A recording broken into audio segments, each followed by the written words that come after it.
Nah ini Pak Mahfud MD juga bilang ini yang dipecat nomornya di ATL BPN ini kan yang masih jabatan yang kecil-kecil. Katanya masih ada aktor intelektual di atasnya nggak ini. mungkin untuk seperti begitu dilakukan rekrut. Aduh, saya paham betul bagaimana ASN ini. ASN ini nggak mungkin berani kalau nggak diperintah atasan gitu. Nah, jadi Ombudsman melihat temuan pertama satu ini ilegal. Temuan yang kedua ternyata kalau kita lihat ada dalam proses pemeriksaan kami menemukan 2 dokumen. Dokumen apa maksudnya? Surat. Dari? Satu dari salah satu law firm, yang kedua dari perusahaan. Yang intinya meminta KKP untuk mencek garis pantai seluas 1.416 hektar.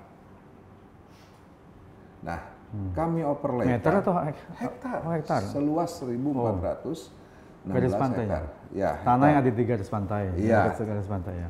Nah, jadi ada ajuan ya dari salah satu perusahaan. Jadi perusahaan ini meminta KKP untuk mencek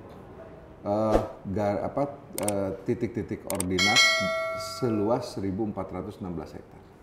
Dan ketika kami panggil BIG, ya, Badan Informasi Geospasial, luasan itu persis sama dengan pagar laut. Nah, oleh karena itu kami menyimpulkan ada hubungan antara pagar laut dengan upaya.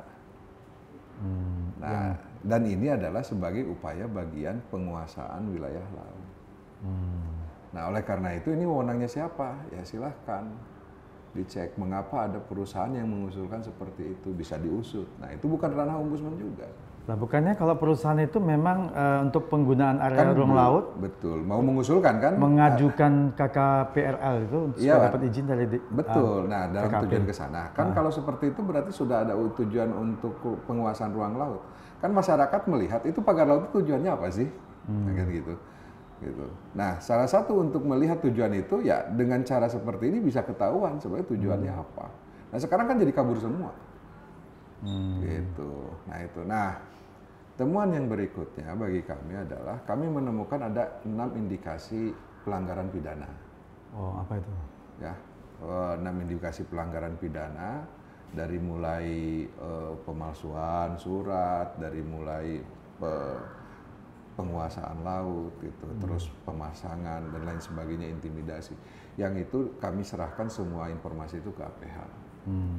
Nah, yang terakhir adalah kami menemukan adanya upaya membangun ke masyarakat dengan menceritakan bahwa ini adalah program PSN. Oleh karena itu kami berharap PSN ini dengan adanya kasus ini harus dievaluasi. Seluruh PSN? Seluruh PSN. Seluruh PSN yang kemarin dibuat ya. Nah, jadi itu adalah teman-teman Ombudsman. Nah, sehingga Ombudsman meminta agar DKP selaku lembaga satu-satunya lembaga yang melakukan fungsi pengawasan, fungsi pengawasan 12 mil laut itu menjalankan fungsinya dengan baik, dan kalau sudah seperti ini mereka juga punya kewenangan untuk membongkar, silakan. Nah, persoalannya kalau membongkar ini adalah perlu biaya dari pemerintah. Nah, ini juga yang kalau menurut saya pemerintah kita juga kurang pas ya. Boleh memang dibongkar oleh pemerintah, tapi kalau menurut saya harusnya yang membongkar itu adalah yang ya mungkin kalau menunggu yang pelakunya kan lama, atau setelah bongkar biaya dicas atau gimana? Itulah yang yang ditunggu-tunggu masyarakat, dan kami merasa prihatin dengan kondisi seperti ini karena sebetulnya kalau mau mengusut tidak dalam waktu yang lama, karena di lapangan itu informasi bertebaran. Ya, informasi bertebaran siapa pelakunya segala macam mau gitu. Nah, Ombudsman, kenapa Ombudsman tidak bergerak ya? Karena bukan kewenangan kami. Kan dari pihak dari perwakilan yang dalam tanda kutip terduga Agung Sedayo Group kan mereka sudah terbuka, silahkan kami periksa. Karena menurut mereka nggak salah. Nah, ini kan menarik gitu kan. Biar jelas juga dari Agung Sedayo Group sudah menyatakan kami tidak ada hubungannya. Ya, gitu. Tapi kalau nggak salah kan yang sertifikat 263 sertifikat yang ada di kawasan itu kan bukan nama Agung Sedayo. Bukan, tidak ada. Dalam pemeriksaan kami pun tidak ada yang namanya langsung Agung Sedayo Group. Cuma selalu mereka tuh bilang ini terafiliasi PIK 2, PIK 2. Jadi selalu begitu. Ini PIK 2, ini PIK 2, siapa lagi? Nah, dan Ombudsman tidak melihat gosip-gosip seperti itu dalam bagian informasinya. Kami lebih baik ke fakta. Nah, ini balik lagi terkait surat itu, nama perusahaannya itu nama perusahaan yang mengajukan ke KKP. Ya, ke KKP itu. Nama suratnya itu surat permohonan arahan. Ya. Di situ disebutkan oleh PT Solusindo Teknik Indonesia. Suratnya tertanggal 25 Oktober 2024. 25 Oktober. Nah, ditujukan kepada Direktur Perencanaan Ruang Laut, Direktorat Jenderal Pengelolaan Ruang Laut, Kementerian Kelautan dan Perikanan KKP. Di sini mereka menyebutkan, ya bla bla bla, pokoknya intinya mereka menyebutkan ada sekitar 1.415 hektar untuk diidentifikasi apakah kurang lebih itu wilayah laut atau bukan. Udah jelas itu laut sebetulnya. Yang tanda tangan suratnya? Langsung direkturnya. Direktur. Siapa? Di sini di surat disebutkan Riani Resmayasari. Oke, terus satu yang tadi lagi? Yang satunya lagi itu ada surat dari Lowpem, surat permohonan informasi batas administrasi wilayah, ya dilakukan oleh Septian Wicaksono. Ya, di sini disebutkan Lowpem Septian Wicaksono dan partner. Nah, ini bukannya dari dua surat ini bisa menjadi semacam bukti mereka punya niat untuk mengajukan izin atau apa maksudnya? Betul, untuk pemanfaatan ruang laut sudah ada sebetulnya, walaupun belum diizinkan. Berarti kesalahannya mungkin terlalu cepat magar sebelum ada izin kali ya? Mungkin ya? Yes. Tapi kalau sudah ada izin magar kan sebenarnya boleh. Dimanfaatkan ruang laut itu kan memang ada KKP akalnya bisa boleh. saja, boleh saja kalau sudah ada izin. Misalnya mau reklamasi boleh kok diperkenankan. Kan memang sudah ada di mana-mana. Sudah ada, termasuk contoh, kan ya, juga ada contoh dua. termasuk yang di Batang gitu kan, boleh reklamasi gitu kan. Tapi kan ada prosedurnya, urus dulu dong prosedur. Berarti ini jalan dulu, lakukan dulu prosedurnya, baru belakangan nyusul barangkali ya. Ini yang menjadi kesalahan administrasinya di sini ya. Betul. Dan juga kan belum apa-apa, kalau menurut saya, nelayan dikangkangin, itu juga saya, aneh juga itu ya. Kok bisa gitu bikin pagar gitu, nggak memperhatikan, ini pasti nyusahin nelayan gitu. Saya juga nggak habis pikir ini. Kok bisa ada sampai, jadi artinya nelayan tuh sama sekali nggak dilihat tuh.